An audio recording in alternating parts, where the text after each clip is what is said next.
Mark Neil. So medyo mabilis si Sir pumili. Kung ano yung recommend namin, yun ang pinili niya agad. So ito, ito yung mga una naming nire-recommend, lalo na dun sa mga newbies na pumupunta dito sa store, nag-walk in, and at the same time may mga nag-chat dun sa chat box natin. So ayun pala, so pasensya na kayo, and medyo ngayon lang tayo nakapag-video, yung talagang video talaga, kasi sobrang dami naming hinahanda, and ang daming inaayos.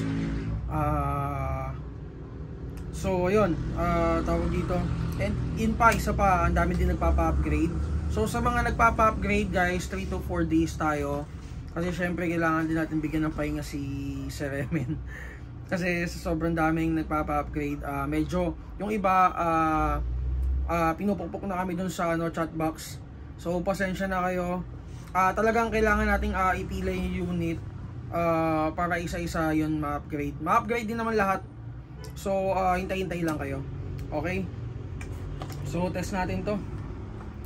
So ang kinuha ni Sir itong 603 na full metal. So sa ENC sa rifle 620. 620 tama. Mali ba sinabi ko?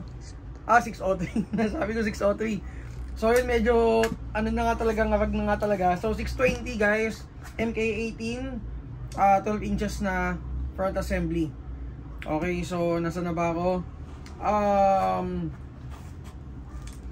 Ito yung mga nire-recommend namin, or first na nire-recommend namin para sa mga newbies sa kategory ng rifle. So basta rifle guys, unang-unang binabanggit talaga namin, ang recommendable talaga si ENC. Okay, so tama itong napiling landas ni Sir. So full metal siya, very durable yung mga parts. So kahit hindi ka, actually kahit kung hindi ka nga magpapalit dito ng buong isang taon, 6 months, 8 months, walang masisira dito sa unit na to. So ganun siya katibay, and ganun kaganda yung mixing ng mga parts niya, internal parts.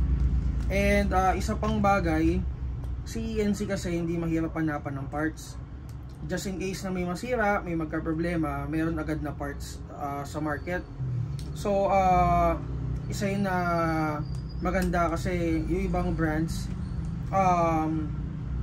yung parts para lang doon sa unit nila is talagang sobrang hirap hanapin.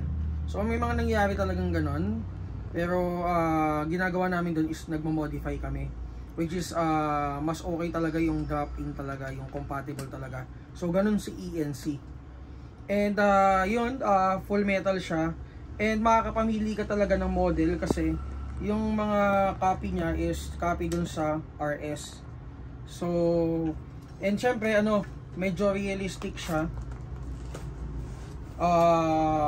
Meron siya mga markings, ayan kung nakikita nyo. Receiver may markings, Colt markings. So very realistic. Ayan, kaya isang yan, kaya ako nire-recommend si ENC.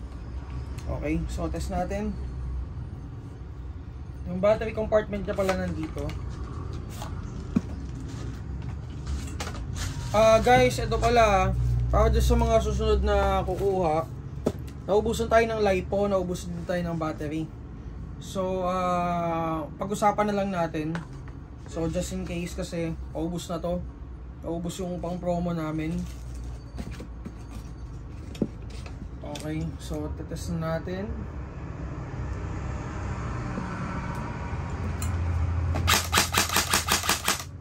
Magazine niya guys, 300 rounds na metal magazine ito. And by the way, pakita ko lang din to, kumuha din si Sir nitong EOTech 558. Ito, may kasama ng battery yan. Ito siya guys.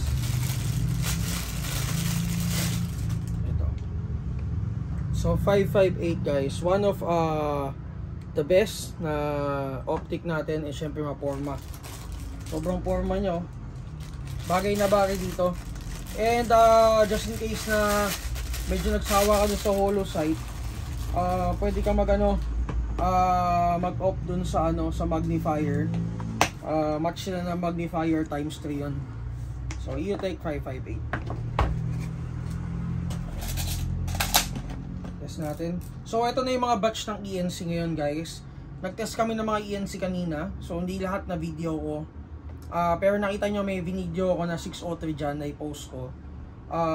FPS nila is around 430. Napansin ko rin, wala pa namang bumababa ng 400 sa kanila. Mostly is 430 pataas.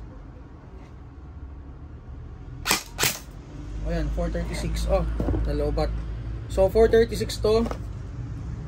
Ayan, for sure, tataas pa yan. Usually, nasa 440 ang ano natin, 620. Okay, full auto.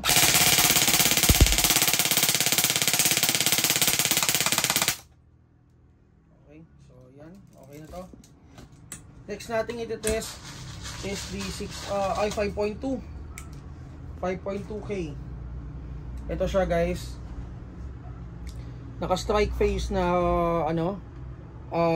compensator, metal slide, may serration. Ito yung sights nya. So threaded yung ano nya, pinaka compensator nya. Not sure lang for the thread kung anong size. Ito naman yung kabilang side. So metal slide dyan and metal frame. 5.2K. Check ko. Sana magano pa kasi lobat na. Ayan, 346. Hindi na rin umabot yung camera natin. Sobrang bilis. Okay, charge na natin mamaya. Okay. So yun, thank you kay sir ha. Thank you kay sir Mark. Sobrang bilis namin nag-usap.